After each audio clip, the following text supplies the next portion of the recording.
Hey everybody, welcome back to a late Saturday edition of Keith's Beer Reviews. I had to work today. Got an urge for a stout. It's supposed to have record temperatures, low temperatures tonight.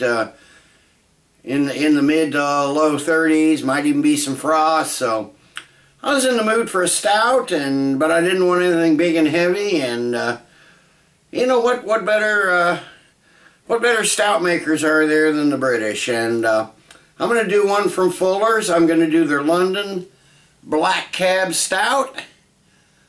Never had this before. I do have a tendency to like Fuller's products. A little bit from the website. It says brewed with a combination of 5 different malts. Some heavily roasted for a near jet black appearance. Black Cab Stout is 4.2% ABV. The bottle says 4.5. I think it was 4.2 on cask, but the bottle's 4.5. And beneath its dark exterior features luxurious red berry notes, toasty aromas on the nose, and culminates in a dry, bitter finish. Like I said, I do have a tendency to like Fuller's beers, and the British have a knack for making really flavorful low ABV beers. So I'm looking forward to trying this. Apparently this started out as a seasonal and now it's a year-round beer. Probably should be pouring this in a regular pint glass or a Nonic or something, but got a new one from Goodwill the other day. Actually, I got two just alike, so I'm going to try this. This one will be good for Belgian ales and stuff like that too, so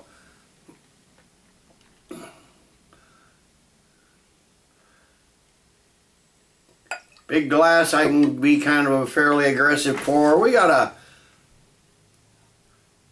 dark brown, almost black. I don't see any hints of any light or anything around there. Got a pinky of a light cocoa colored head. Just a really creamy looking, head.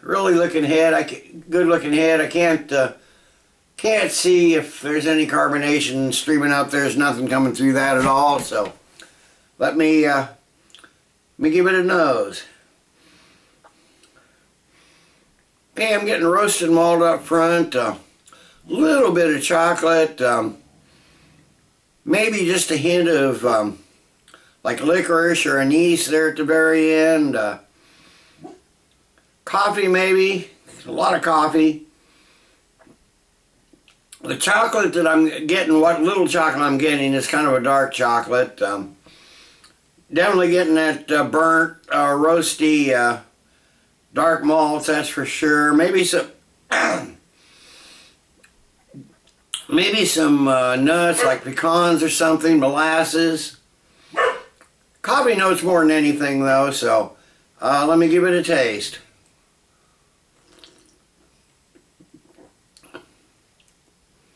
That's nice. Definitely roasty malt. Not very sweet, not what you'd expect from the nose, that's for sure. And in fact, it's pretty dry. There's a bitter coffee flavor there. You don't really get those roasty coffee flavors that you sometimes get, but it's a nice coffee flavor, nice bitter black coffee flavor. It's the way I drink my coffee, so. The bitterness stays with you in the aftertaste, though. It kind of lingers a little bit. They did say, I think they said a dry, bitter finish, and it's kind of a lingering finish, too. Not getting a lot of chocolate. I really was hoping for a little bit more chocolate. It's kind of thin, almost watery taste, or mouthfeel, though. Could definitely use some more body, but it's still very easy drinking. Doesn't seem to be much carbonation coming up, so it feels almost maybe light medium or even medium bodied, but that's from lack of carbonation because it's very thin, almost watery mouthfeel. just getting some hints, some light hints of some fruitiness from the yeast. Not really getting much of the hops. I don't know what they use for hops. I'm sure Fuggles and other English hops are in here somewhere, but I'm not getting a lot of hop notes. Just primarily the malts, that's for sure.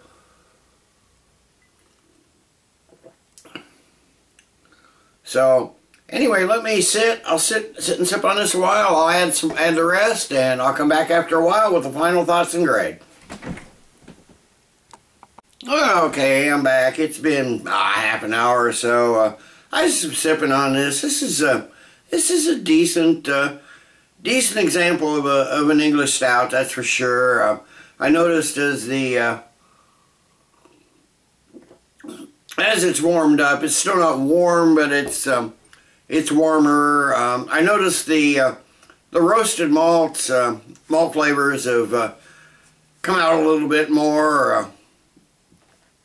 Still not much chocolate there. It's mostly just those slightly bitter roasted dark malts. I was reading here on the bottle. There's a little more on the bottle. It says, named in honor of that icon of the capital, the famous London Taxi. This tasty dark beer from London's only traditional brewery will transport you to the days when porters and stouts were Londoners' drink of choice. Now being rediscovered by today's discerning drinker, this style of stout delivers a rich, full flavor from the chocolate malts in the brew, giving way to a satisfying, creamy finish. Well, if there's chocolate malts in here, I didn't get them, not very much anyway.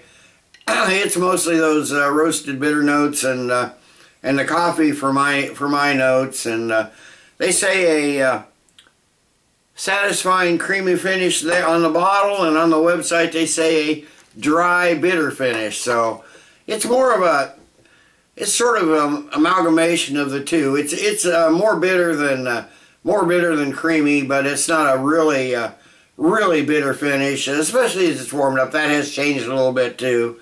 It's still a dry, bitterish finish, but you know, not really bad. So overall, I'd say this is a solid stout. It's not exciting. Definitely smells a lot better than it tastes. It's a light stout. It's a decent light stout that would make a really, really great session beer, which is what the British are good at. They make good, solid, low ABV, flavorful session beers, which is what this is. For stout, it's a little light. Like I noted before. It's a little watery, a little light on the mouthfeel for a stout, at least for my taste. But it's still a decent beer. It's not like I said, it's not exciting, but it's a solid British stout. So I'm going to give the Fuller's London Black Cab Stout, I'm going to give it a good solid 8 out of 10. Decent, drinkable beer. If you're looking for a sweet, chocolatey stout, you're not going to get it. It's a slightly bitter, really malty stout. Like I said earlier, maybe some slight fruity notes from the yeast. Almost no hops at all. But it's a good, solid, drinkable beer. So 8 out of 10 for the London Black Cab Stout from Fuller's. Till next time, everybody, cheers. Let's keep drinking good beers.